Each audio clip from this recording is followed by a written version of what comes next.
What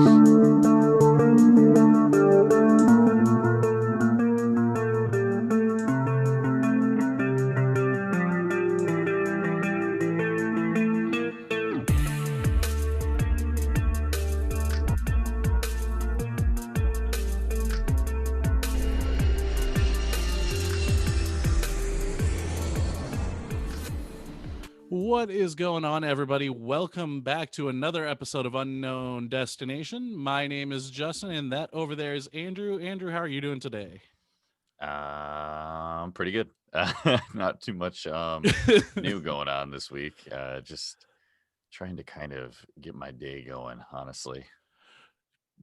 Getting your day going at 2:52 p.m. That is the life of a furloughed travel agent in 2020.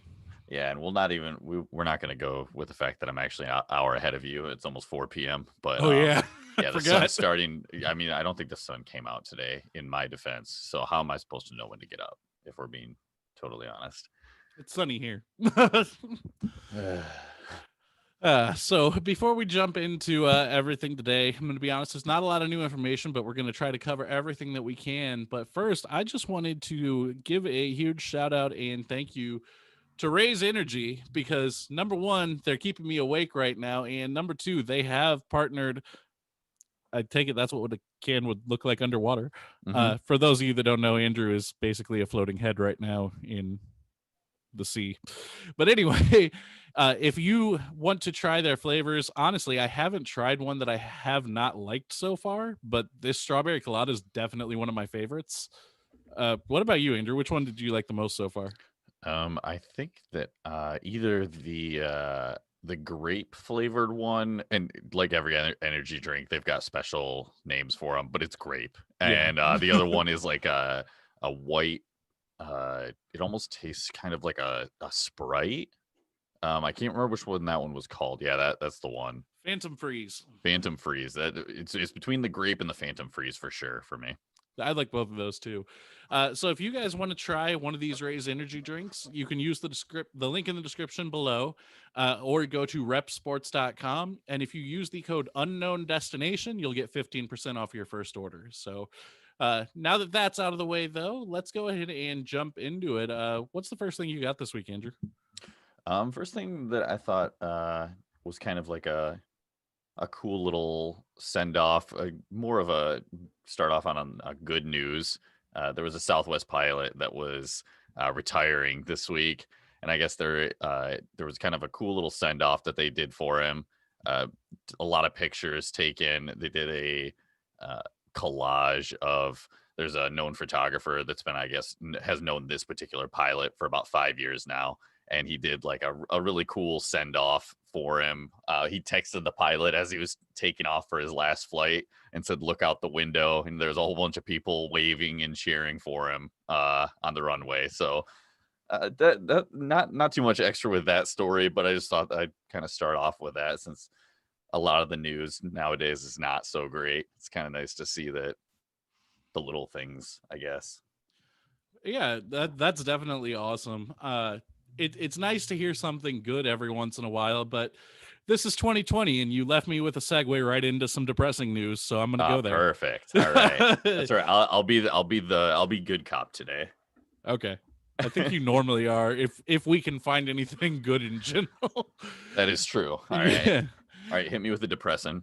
Okay, so the depressing actually ties right into Southwest as well, and that is that shortly after the last episode, Southwest announced that they may have to lay off or furlough 6,800 employees. That would begin in March if industry conditions don't change. So I guess a little bit of this is positive. As of right now, they're trying to keep people on board, and those furloughs are an absolute last resort. So we're going to have to see where the travel industry is in March. I will say, though, with some of the news coming from Pfizer today saying vaccines may not be available in the U.S. to July for a good amount of people, that there's a decent chance that March things aren't necessarily going to be much better.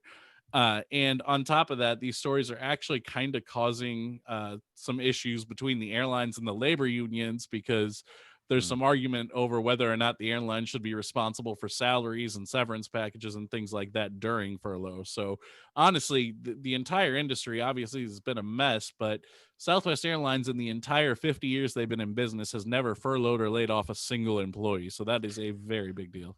Yeah, and they're from what you're saying is they're trying to hold off until March. So you never know, honestly. They may be able to do kind of like a pivot like some of these other airlines have been doing for cargo and, so that they're not having to lay people off still. So that's going to be an interesting one to follow coming into the new year. Um, I will say that I know from a personal aspect, a lot of companies that are in the travel world that have furloughed employees are still paying benefits or doing some kind of severance. I know that a couple travel management companies found other work for their furloughed employees that could have been seasonal. They're partnering, a lot of them are partnering with telecommunications, with healthcare companies, because we have the experience of the call center service area, and during these few months around like the holidays, usually a lot of people are using up their benefits, so they're getting a lot, those call centers are getting a lot more calls. um we'll see what happens with Southwest though. Yeah, it's definitely interesting. As you mentioned, I know a lot of some travel management companies have actually started to lay off people that were furloughed more and more as time has gone by. Most of those travel management companies, though, have been at least able to offer some sort of severance package. Obviously, the details of those packages are private and you can't really be discussed outside of them and their employees.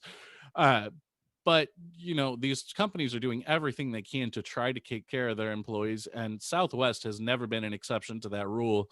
They've always done everything they can, as far as I've seen, to try to make sure that their employees are taken care of. Part of the issue that they're having with labor unions right now has to do with a 10% pay cut. Non-union employees took that 10% pay cut, and Southwest was asking union employees to, but obviously when we're talking about union employees, you need to have union approval. So that in itself is a whole other mess that all these airlines are dealing with. Yeah, I could have swore that I Southwest had won some awards for like the best place to work, and just on a quick Google, it looks like they earned the distinction of being the best place to work for LGBTQ equality in 2020. Yeah, that doesn't surprise me at all. So yeah, I'm pretty sure that they've won things. Yeah, this one 9 years and counting, named one of the Glassdoor's best places to work. So almost a decade where Southwest is one of the best places to work in the world, or at least in the U.S. So I don't know if that applies to the world, but everything that I've heard from people that I know in the industry that have worked for Southwest, no one has any complaints. They've always been very well taken care of. They have, and I know Southwest has always been really big in doing different LGBTQ pride events and things for their employees.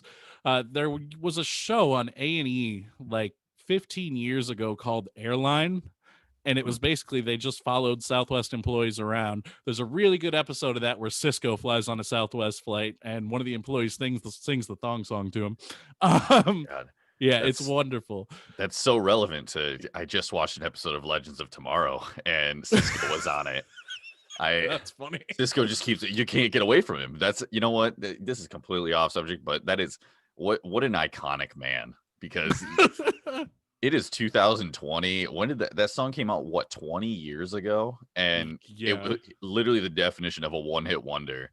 But Oh yeah. it's so like iconic that there will be kids 20 years from now who you'll hear that bum, bum, bum, bum, bum, at the beginning of the thong song, and you know it's about to get real. That's funny. Yeah, that song was released February 15th of 2000, so exactly 20 years ago this year. Nailed it. Nailed it. Oh man. But anyway, back to what I was bringing up about those episodes in the first place. They do a cruise every year for their employees, or like parties for them, and there's an episode there where one of the employees is going on the cruise, and it's his coming out party basically, and Hmm. the airline was really great about celebrating that and being there and being supportive. So definitely a great show to check out, especially if you're interested in travel. I'm not sure if those episodes are streaming anywhere, but they are incredibly entertaining, and they really do showcase what ramp agents have to deal with on a day-to-day basis, or like gate agents, which honestly is pretty much the same thing that we as travel agents deal with, just in person instead of over the phone. Yeah, I'll have to check it out because I had never heard of it before. Oh yeah, it's amazing. There's also a British version of the show where they're with EasyJet and they follow around EasyJet employees. Hmm. So Airline UK. So Okay. yeah, way to reference things from 20 years ago, Justin. Yeah, yeah, I know. It was just crazy that has been a part of my Cisco has been a part of my life recently too. I wonder if it is because it's a 20-year thing, but the next thing that I had was I can go ahead. oh no, if you got something ready. I don't really, but Oh, okay. No, that's fine. The shares of American went up as of yesterday, and I just did a quick search on to see how the other airlines were doing because the last episode that we had touched on the fact that they were all plummeting actually, and Southwest was like, "Well, we told you guys it was going to be like this." And yeah. I just looked, and just within since we had our last episode, they've went up pretty much every airline. And they're saying that it's due to the vaccine talks again, even though Yeah. this is what frustrates me with, I guess, the market in general and investors and stuff like news, like the vaccine coming out earlier or later. It shouldn't be affecting the market this much to the point where people are losing their jobs, or I guess it shouldn't have so much of a sway on general living um from day to day. You look at the past 10 years or so with the introduction of Twitter and social media, and we've got leaders, senators, the president, they can send out a tweet or something, and all of a sudden I'm getting furloughed.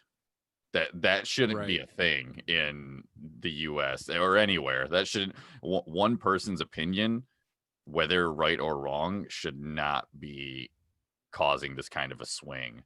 I mean, I think that's kind of what Southwest and the other airlines were saying originally with when their market price went up so much this year, when they were saying, you guys realize that we're not profitable right now. This Right. isn't like we're all losing money.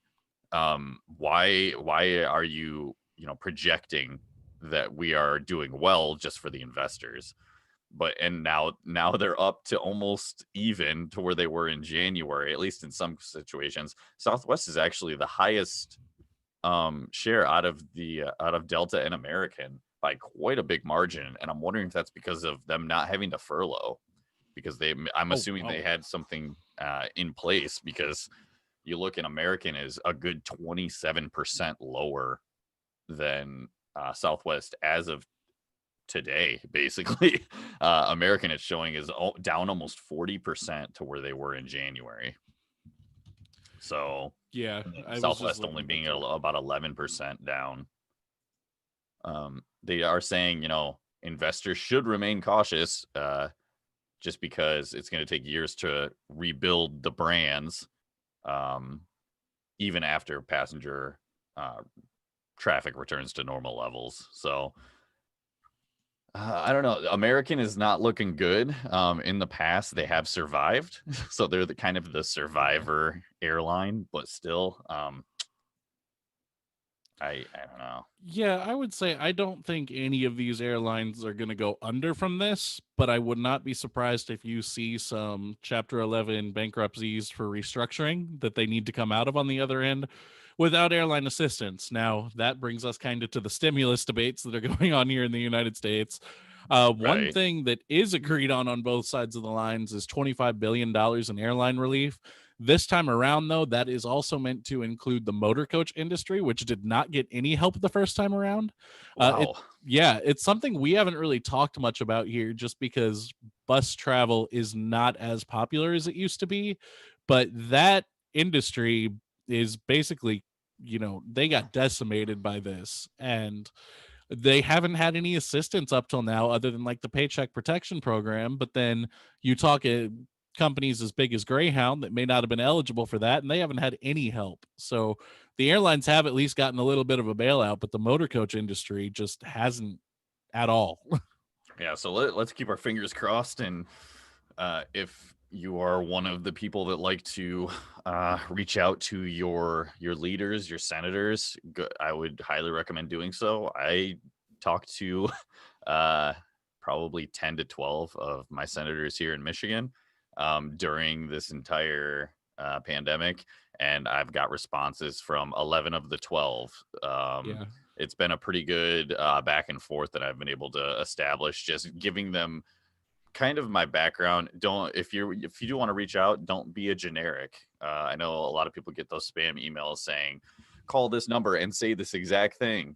You don't know, what happens when you do those kind of things? Nothing. Yeah. Because you're getting screened before they won't even see your message. I think the title of my subject line when I was reaching out to the senators was "A Travel Agent's Plea in My Desperate Hour of Need" or something. And they all got back to me within probably 48 hours. And it was really, really nice to talk to them to kind of explain what I'm seeing from a travel professional with my company, as well as, Justin, what he's been going through, with just basically being ping ponged around to travel companies that are hiring, and then they're not, and then they're training, and then they're not. So reach out if you want to. If it made me feel better knowing that I tried. So Yeah, and just for you guys that aren't familiar with our industry, I mean, honestly, in travel management, jobs aren't necessarily stable as it was. There were, people have to fight over contracts, and they move to different companies and move things around. These companies are trying to move things digital. Andrew and I have both sat there while we watched other employees that we worked with go into a room and get laid off. Um, it's just a reality of the industry always. But in this particular case, it was basically, there was a CNN article the other day titled "I Woke Up and My Industry Was Gone." And it was about a woman that worked in hotel sales. And honestly, it applies to every aspect of the travel industry. So yeah, that's a big deal for travel. And because of that, don't be surprised if when you can start traveling again, you see a lot of really expensive prices from these airlines and these hotels, because they've got to make up for an entire year of lost revenue. And honestly, people are going to want to travel so bad, a lot of people are going to be willing to pay it. So why yeah, shouldn't they charge it? I mean, we live I in a capitalist society, and that's what's going to happen. I'm really curious to see actually how, when even, let's say it takes 2 years for everything to kind of calm down, for the vaccine to really be, in the public and trusted with the public. Everybody's kind of doing what they're supposed to be doing. And then it's safe to travel again. I'm very curious to see how these airlines and hotels and travel management companies and tour companies, how they all handle it, because like you're saying, they could charge an arm and a leg, but will that be what happens if they charge an arm and a leg, and then it is a Nobody free comes. society, and their competition charges half of that because they're just trying to get the revenue back.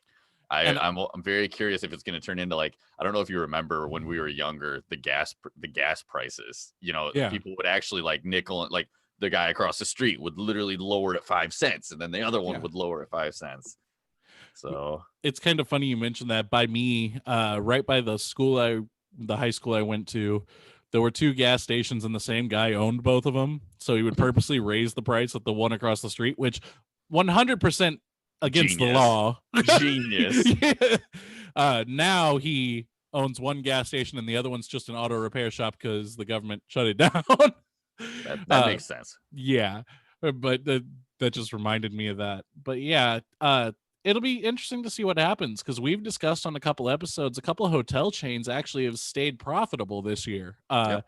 They didn't make anywhere near as much money as they projected, but they didn't lose money. They still made a profit. And those companies are going to easily be able to charge their normal rates or even offer sales, and they're going to fill. Mhm. They're going to be the first ones full. So it'll be interesting to see what happens. I think with hotels, you're going to see competitive rates still. I think it's Mhm. the airlines where you really may see something different. Even if you go online right now, if you look for a ticket from St. Louis to say Denver, Colorado next week, you'll get a round trip ticket for 100 to 150 bucks. If you try to book that same ticket on that same airline for sometime in March through June, that ticket will be $400 to $600. So they're already trying to price things that are further out higher because they're expecting more people to be traveling by then. And I don't think that trend's going to change, but that's just from my experience, really relating back to my experience working in the industry in 2008 and seeing what happened after the recession. Because it was a similar thing. You really saw prices hike in 2009, 2010, and then finally around 2011, it started to kind of get back to normal. Yeah, I want to touch on one thing just because I know in the last episode we had talked about the Thanksgiving travel, and yes, it was the busiest day since the pandemic, but in comparison to, in years past, it was a fraction of how many people actually flew. I do have a little bit more numbers now on this. It says AAA gave some numbers here, and it says that they estimated that it was only a 4% decrease in road traffic over the Thanksgiving Day holiday compared to last year. That's interesting because here in St. Louis, AAA is actually laying off employees. Now, they say they're laying off people because there wasn't as much need for roadside assistance, and that's very possible over the past few months just from people like normal people going to work and things like that. And I know Jiffy Lube here, half of the Jiffy Lubes have closed and the other half are still open because they just didn't need them. Right. But AAA here claims that they're actually doing it to move to 1099 contractors and offering them things, but they're laying off a large amount of people and they're laying them off right before Christmas. So, and obviously AAA, actually something we don't talk about often, but they are technically part of the travel industry. Yeah, they're a travel management company. Yeah. They have their own travel agents because you can book. If you're a AAA member, I was for quite a while, you can book travel through them. They have their own travel arrangers, just like Justin or I would, except they're leisure, obviously. I almost went and worked for them, but ended up where I am now. So I almost went there and probably should have. Actually, one of the big bosses that Andrew and I used to work for, I know works in one of their higher up departments now. So you probably know who I'm talking about, but I think I do. I think so too. But did she love me? Yeah. Yep. Did any of them not? That's true. That is true. Management that disliked you? Near the end. End. Well, we might have checked out a little early. That's me earlier than you. No, that's so. Long story short is I ended up moving back to Michigan for family reasons, and so I was becoming a remote worker. I had an opportunity come up basically within hours of me moving back to Michigan that I couldn't pass up. I did let my current company that Justin and I both work for know. I gave them ample, I gave them like 3 weeks as soon as I knew. I didn't even get my equipment set up, but obviously how that looks on paper is that I moved here for that job and I, screwed them over. I 100% did. That is not me. I'm sticking to that story until I die. Well, and I know for a fact that wasn't the case. I mean, well, that's the thing. I tried to do everything in my power to let them know, like, hey, we probably shouldn't set up my internet. This is what's going on. I don't want you guys to pay the huge cost to set me up at home, and then me be leaving in 2 weeks. So. And keep in mind to everybody listening, this was right around the time where I was talking about Andrew and I watching people walk into an office and get laid off. This was right around that exact same time that was happening around us. So and working from home was always kind of shunned at that particular company because they had an office location. Yeah, it never made sense to me either. And now now it makes sense. It might become the norm for them. So that's true. If they survive this, that is very true. But I just wanted to bring up that AAA estimate because I know that we had talked about the airlines being so devastated, but according to AAA, they're still just their travel around the holidays were just fine. On that same note, government's obviously saying don't travel for Christmas season. People that have been listening are going to continue to listen, and people who don't think anything's a problem are still going to not think anything's a problem. So kind of a moot point, but they are saying, with a vaccine on the horizon, please don't take any more risks. Myself, I think I said last time that a very close friend of mine that stayed with me ended up testing positive.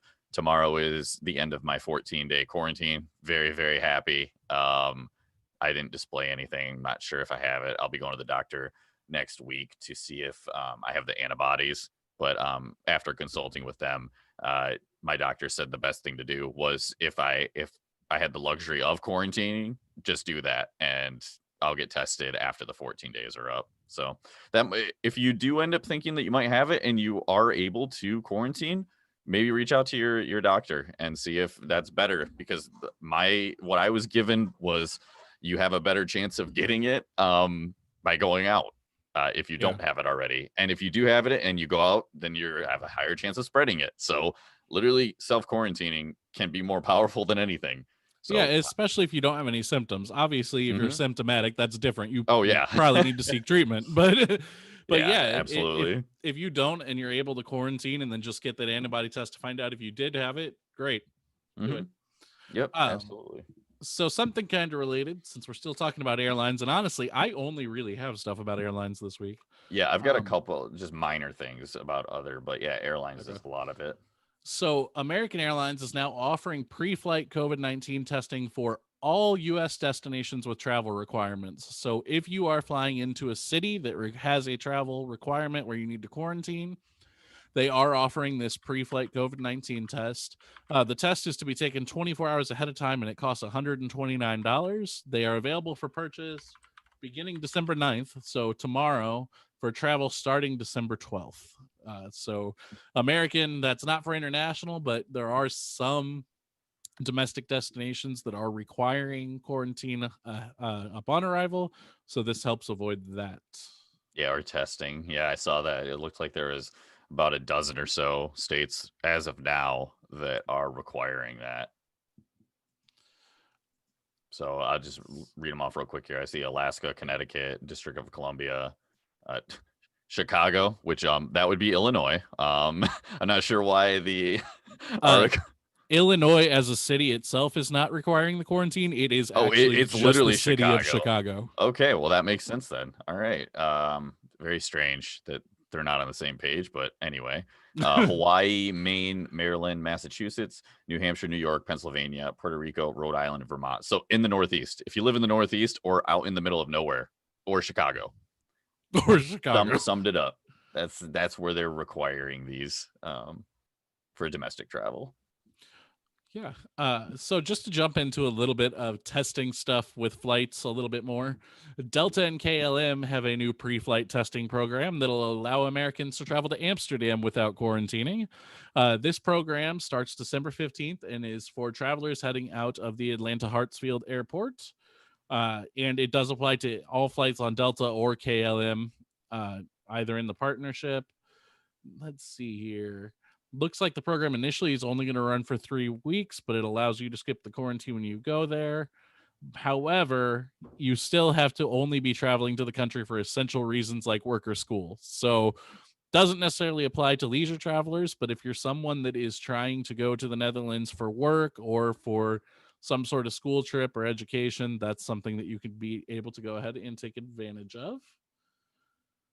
As far as other things that we had in the news here, there really isn't that much new because most governments are still recommending that you don't travel.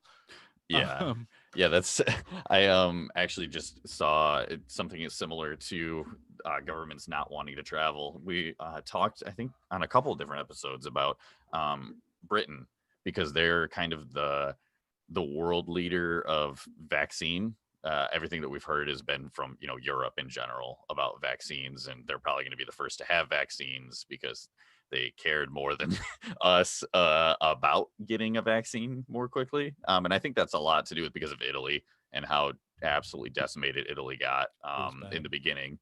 I don't know if anybody remembers that, but when they first started hitting, Italy got just absolutely destroyed in comparison to other European countries. But they did a poll for more than 1,700 people. They found out that more than 54% of them believed it would be acceptable to limit air travel to people who have refused to get a vaccine. So over half of the people that they've interviewed do believe that if you have not gotten the COVID vaccine, you should not be able to fly. And that's honestly kind of surprising. I know that Europe is having a lot of trouble with anti-vaxxers as well. So to have that many, which granted, this is just one poll of 1,700 people. So there's a lot more people there. You don't know where this poll was taken, but yeah, they're also talking about limiting not just airlines but restaurants. 40% of the same people said that it would be acceptable to limit access to restaurants for people that have not been injected. So, and then 44% approved a ban to movie theaters. So this isn't just this is kind of tourism in general that could be affected by not getting not getting the vaccine when it's available. So we'll see how that's how that progresses. Says it looks like 1 in 10 people admitted that they are very unlikely to get the vaccine. Wow. Yeah, that's crazy, but I'm honestly glad to hear it. Yeah. I hate to say it, but it seems like people in other countries are paying more attention and actually trusting the science that is presented to them. And I will say that because I've done some kind of lately, I've been doing a lot of research into more global news, like local news for other countries. There is something with the US's media that is just not the same. Just you could say the sky is blue on one station, then the other they'll say the sky is gray, and then the other station they'll say the sky is red.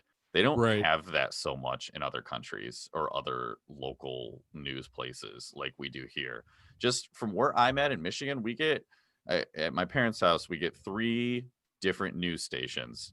And I'm not even joking, during the election, there were on every one of those 3 different stations, they were reporting something different with a different graphic that had nothing to do with it. I don't know if you remember, I'm sure you do, when President Trump had gotten COVID and they were waiting for him to come out to the helicopter. Yeah. This obviously it was big news. Like everybody wanted to see. They were kind of waiting to see if he was going to be, helped out with people, how he was going to be dressed, if he was going to be on a stretcher, all this stuff. And it ended up just being him walking out and getting onto the chopper. For some reason, one of the stations here showed it a completely different scene. They didn't show the actual footage of him walking to the helicopter. They showed him waving at a rally without a mask on. And I'm like, this is so incredibly biased here for no reason. There's no reason to ever do this. You're trying to put into that kind of fear into the general public that, oh well, this is why he got it, like this, like you're trying to put these undertones in when you could have just showed him walking to the helicopter.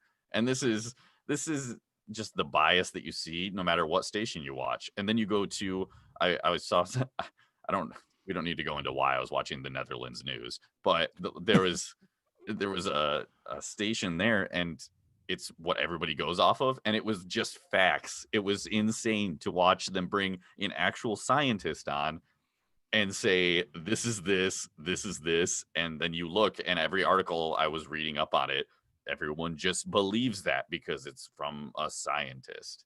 Right. But it's I don't know. I think that has a lot to do with what's wrong with our country right now. And it's interesting because even here, if you have a scientist or a doctor come out, it seems like every scientist and doctor in the US interprets things differently. Mm-hmm. And obviously with this being a pandemic, there's been a lot of issue with mask wearing and people saying it's effective and ineffective, including Dr. Fauci, the nation's leading vaccine expert. But this is a new virus. We have to study it, and things are going to change as we learn more and more. It's not really surprising that the data would lead to a different answer in the long run because we had no way of knowing ahead of time. Mm-hmm. But yeah, so let's take a look here. It looks like I do have some new information that I actually just found, and it was kind of hidden deep within an article, and I think it's a bigger deal. So I definitely want to talk about it. Okay. But have you heard about Common Pass? Never. So what Common Pass is it's a digital app that provides your COVID-19 test results and vaccination status. This app was developed by a nonprofit and it's partnering with a global list of labs, vaccine distributors, and healthcare providers. And then you just agree to provide your information digitally. And that pass is visible by the airline so they can see when you had your last COVID test, if you tested negative, if you've had Hmm. a COVID vaccine. It looks like IATA, the International Air Travel or Air Transport Association, which is kind of like, as a travel agent, it's kind of our like governing body Hmm. or whatever. It really just means we get discounts. Um, but they're coming up with something called IATA Travel Pass, which is going to be the same thing. But as of right now, it looks like 5 airlines are beginning to roll out the Common Pass for select passengers on flights from New York, Boston, London, and Hong Kong. And those airlines are United, JetBlue, Swiss International, Lufthansa, and Virgin Atlantic. Okay. So that's going to be a easier way to kind of prove that you don't have it. Yeah, That's because that way it's information that's actually in a system. You can't create some kind of counterfeit. The hmm US is releasing these cards that show you've been vaccinated. But hmm. there, by some point somebody's going to be able to counterfeit one of those, and in this case if you're sharing information digitally, then it's guaranteed to be, well, okay, not guaranteed to be accurate, but much more likely to be safeguarded and accurate. Hmm.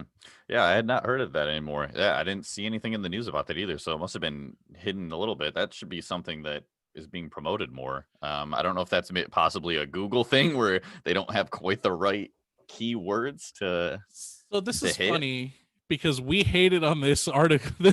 We hated on this source last week because of their sensationalizing of something Oh within an no. article. Oh no, am I Uh, gonna have to retract? Oh this no. article is from SF Gate. It's a weekly roundup of the airline and airport route and service news. And it's just kind of in there. I don't know if this is the same author of the article, though. I don't remember who we were hating on. So, Everybody gets one. yeah, it happens. And honestly, they got to get people to read the story. Not saying they should do it, but, Hmm. Uh, also, in addition to that, just so for those of you in the States and even coming in from other countries, so travel to and from California is actually being even more restricted now. So Hmm. I'm not sure the exact changes that are happening there as far as what there is, but I know they have a new stay-at-home order. Yep. So honestly, I just can actually touch on that a little bit. okay. Just because for those of you that don't know me, I'm also very big into esports. And California is the home of esports for the US. Yeah. So they've been having a lot of trouble getting their imports. So a lot of the esports scenes that I follow, League of Legends being the main one, Overwatch, there's quite a few, Call of Duty. How it works is a lot of teams will get maybe one or two import slots, is what they call them, where you can kind of hire somebody to play on your team that's from maybe Korea, China, somewhere in Europe. They're having a lot of problems getting their team together because of restrictions. They're having to first get visas for these young adults that are coming from these other countries. They're having to quarantine for long periods of time. And with California's new restrictions, which is basically a stay-at-home order, they're restricting travel from these places, even if it's from a place like Korea or Japan, somewhere that isn't a COVID hotspot. Everybody's kind of in full panic mode in California right now. They're having to wait to move into they have gaming houses. So if you think about it, it's kind of like a pod quarantine where they'll have the coach, 5 players, probably a nutritionalist, their therapist, whoever else, they all live in the same house. So they're having a lot of trouble getting these people all in one location because everybody's having to quarantine and then you're having to quarantine again. Hmm. It's like a 10-step process right now. So California has been kind of freaking out recently in comparison. You've got California on one side and Florida on the other. It's literally two different sides of the coin there. And honestly, by the time you've quarantined in those two different places, you're literally to the point where it's been a month. Yeah. So Yeah, which if anybody knows kind of sports in general, a month away from your team, and luckily right now it's an off season for most of these guys, but yeah, um if you think about how, if anybody watches the NFL, how messed up it's been this year. I'm a fantasy player, and it's been a nightmare trying to figure out who has COVID. Oh, great, my star quarterback has COVID this week. I guess I lose for the next 2 weeks. Like, and the NFL is especially affected in the sense of that their season is so short. right. 4 weeks is an insane amount of time to cut out, and then if you get exposed to somebody else that has it, you're out the whole season pretty much. Yeah, I want to. That was just real quick. That was Lamar Jackson was actually my COVID candidate, and that whole like offense got just destroyed. They lost almost their entire offense due to COVID, and they're trying to do these makeup games, but you're doing a makeup game with your second, possibly third string, uh, you know, players in. So how competitive and exciting is that really going to be when you're going up against a full strength team? So um, I I I love sports, but I was one of the people that was not on board with playing this season out. I thought it was Same. pointless. It be just because no matter who wins the, either the Super Bowl or World Series or anything, is it going to mean as much to them? Because it's it was just such a crapshoot this year. Yeah, I think there's going to be a stain on anybody who wins championships this year, and Yeah, and it's gonna be nothing of their own fault. It's just, well, you played against teams that weren't at full strength. uh, That's and unfortunately, like especially with me living in St. Louis, there were a lot of big money decisions that needed to be made in the off season this year, and the team, here in St. Louis, the Cardinals bring in 3.5 million fans every year. That is a lot of lost ticket revenue yeah, that they didn't have this year. And because of that, we have two career players here in Yadier Molina and Adam Wainwright who want to come back for another year. And we're still trying to see if it happens. And for you lived here. For Molina, actually for both of them, it's a career long legacy to continue to play here. But the Cardinals may just not have the money to make that happen. yeah, A lot of people think that these team owners make a ton of money off of the sports, and yes, most of these team owners are rich, but most of these team owners made their money before they owned a sports team. Usually owning a sports team is for the love of owning the sports team, because when it comes down to the expenses, there's not a lot left at the end of the day. yeah. I would say, and a lot of people don't realize that it's concessions. It's the merchandise at the actual Yeah. event that makes their money. So with all that being closed, it's just they're literally making nothing. My niece actually worked for a like a minor league kind of gift shop where she's living at, and that was like one of the first things obviously to go was her job, because they're like, well, we nobody's allowed to be here, so how are Yeah. they going to buy anything that's in the shop? So um and also, that just on the same note, with in Michigan, if that's a lot of the revenue is tourism, and like the college sports is huge here. Obviously we don't talk about the Lions because they're the Lions. But the like Michigan State, Central Michigan, we've got a lot of really kind of prestigious colleges, especially when it comes to sports. So that's a lot of lost ticket revenue as well. Yeah. Um, so I only have one other thing to bring up this week, and it's actually not really COVID related, and it has to do with the U.S. Transportation Department and emotional support animals. Okay. So emotional support animals will no longer be allowed to fly on any flight. They won't be allowed in most cottages because they're not something that's protected.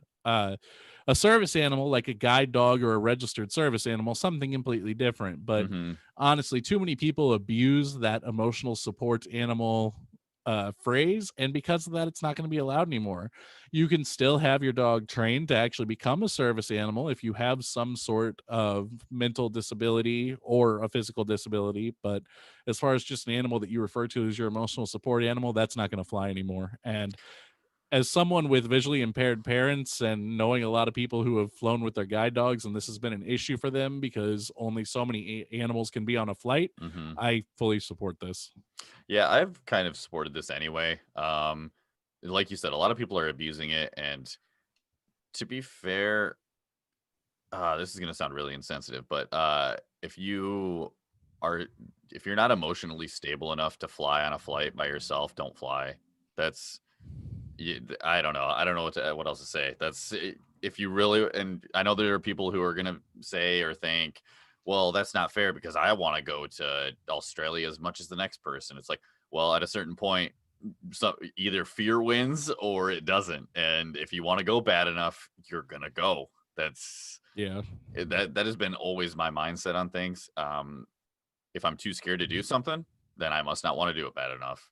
And that's the thing. If you have a medical condition that causes that crippling anxiety or something like that, you can get a trained service dog. You don't Or you can need get an on emotional medication like the rest of us. It's 2020. I do not endorse the views of Andrew. But no, if you have a legitimate issue and medication doesn't work and a doctor does think you need a service dog and you can be to the point where you can have one, quote unquote prescribed to you, and it's something that's actually recommended by a medical professional, and that dog is trained, or whatever animal it is trained for that purpose, Hmm. fine. But just saying you have an emotional support animal, that no, no more. Yeah, that's yeah. I'm just gonna move on from that. I Yeah. the emotional support animals just really it grinds my gears for some reason. I don't know why. I think it's just because of I think it's just because of the abuse. I truly don't Yeah. think that if people abused it, it wouldn't bother me one bit. But No. I know how many people abuse it just because they don't want to leave their dog at home, or well, then you shouldn't have gotten a dog. I don't And, know. and I can honestly say, as a travel agent, there's been days that kept me on the phone for hours because I had somebody with a Maybe legitimate service animal that I needed to get on a flight. So, maybe that's why is because of the experience that I've had with it, and I have no problem helping somebody that actually needs a service animal. It's a huge pain in the ass for us because we have to actually contact the airlines, contact usually the airports that they're going through, so we can get everything kind of set up for them beforehand.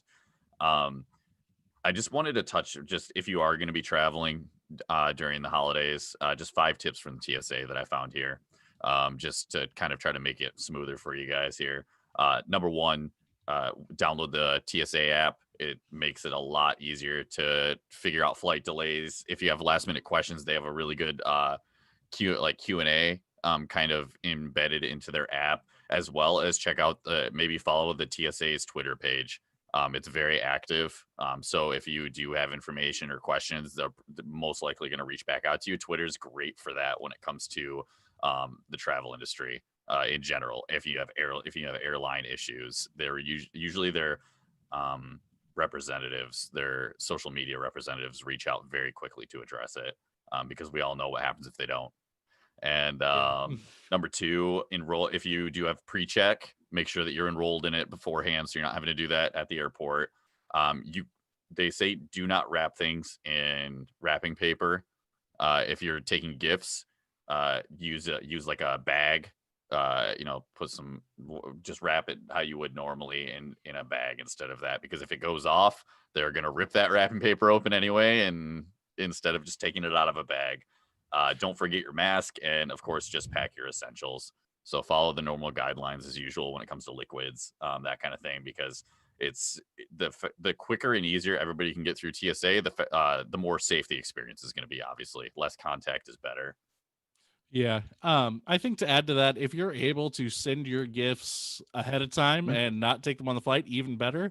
Uh, the USPS is a little bit behind on certain services, so I would recommend doing it as much ahead of time as you can. But for those of you that don't Amazon. know, Amazon, yeah, directly sending it through Amazon. They're doing Yep. mostly their own deliveries. Yep. Or if it's something you want to send yourself and you need to save money, obviously I'm not getting paid to say this, but I also resell a little bit on the side on eBay. And if you're trying to get the cost down, get a scale for your house and use pirate ship. It's going to be way less expensive than paying for it at the post office. You can schedule a pickup for the next day and have the postal service pick up the item at your house, and it'll save you a decent amount of money and a lot of time. Maybe throw that link to Pirate Ship I'll do that. on the YouTube for them, so that way, because everybody's trying to save money during the holidays. At least we can, like Justin said, we're not getting paid to promote this, but just trying to help anybody that is listening out here during the holiday season, especially with 2020. Everybody's trying to cut costs, so good call out there. The last thing that I had for today was just we've touched on China, Australia, New Zealand, Japan, Korea, the countries that have kind of quelled the beast that is COVID. Australia just announced that they're extending their international travel and cruise ship restrictions.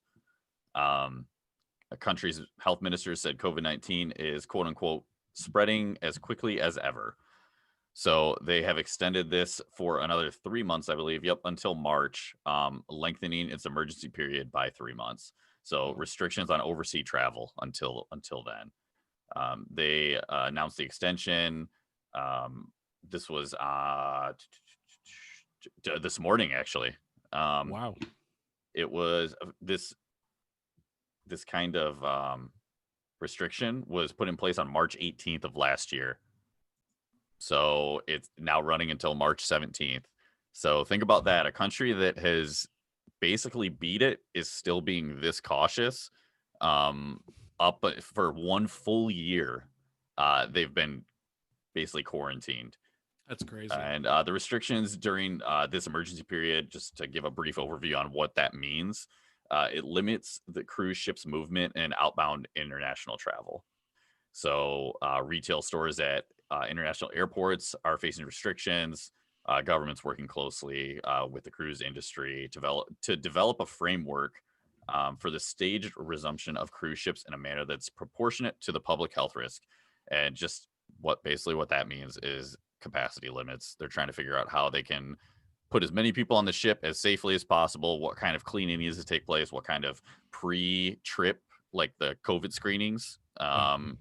Because we said a few episodes ago, I believe, that cruise ships may be the future for a while because of the testing. If you can get every single person 100% confirmed that no one has it, and then they're just on the cruise ship with other people that have 0% chance of having it, then why not? That might be one of the best ways to see things that you wouldn't be able to see normally. Let's see. Just a couple other things with this on the same note. Let's see. The chief there said international world remains a challenging and dangerous environment, and Australia won't be fully safe until the international community is safe. Kind of a dig at the countries that are like Europe and the US that have been just absolutely spiking in comparison to everywhere else.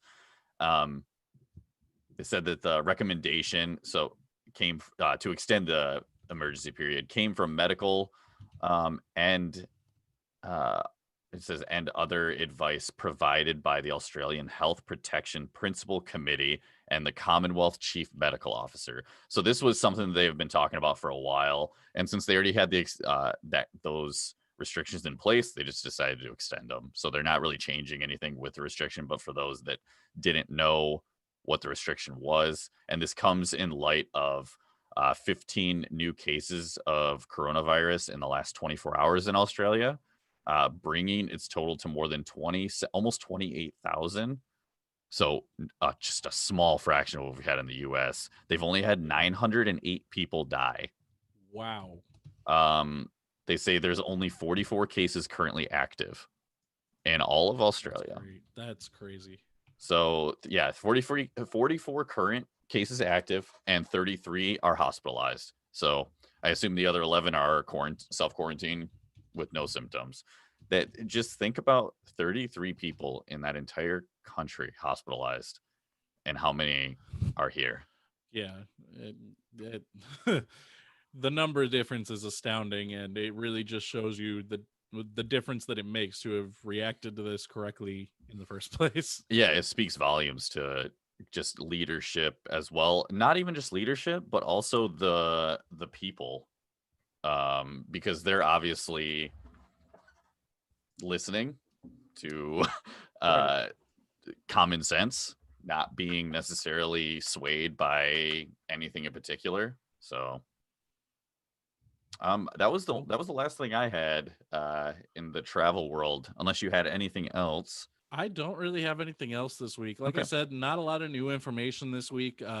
Basically, I think a lot of the reason you're not seeing a lot of new stuff is because even the companies are kind of trying to discourage people from traveling over the holiday season because they want to get things back to normal as soon as possible. So, Yeah. yeah. Yeah, I would agree. That's I think I've been talking about it for a couple weeks now, but I think what I'll do is I kind of want to give a rundown on how, like, just kind of general travel advice for vacationing, because I think there are some Uh-huh. things that I've learned traveling internationally by myself, that I can kind of touch on and uh, maybe make it a little bit easier for those that do want to travel. Touching on, maybe next week, I'll touch on uh, extended layovers, overnight layovers, what to do, uh, what I've found in, maybe if travel plans go awry, what to do in those situations, where to look, those kind of things. Yeah, I definitely want to do something like that too. I know we've said we're going to do a lot of stuff we haven't necessarily gotten to. A lot of that's just because there's new COVID news basically every week related to travel. And the other part is, despite being a furloughed travel agent and an unemployed travel agent at the time, we've both been surprisingly busy doing other stuff. So Yeah. I think we're going to try to make this take a little bit more of a priority. But, as far as this week, I think that's about all we have. Yeah, I think that's a good place to wrap it up. So, once again, thank you guys so much for listening to us, taking time out of your day. And we'll put all the links to everything in below if you want to check anything out. Feel free to send us those questions. We are obviously on Anchor, Spotify, YouTube, plenty of platforms to follow us on. And make sure if you do want to follow us on any of those, you will get notifications on when our next episode goes live. I use Yep. it for Spotify. It's pretty quickly. It comes up pretty quick. So, once again, thank you guys so much from Justin and myself. This has been another unknown destination. We'll see you next time. See you Thanks. guys.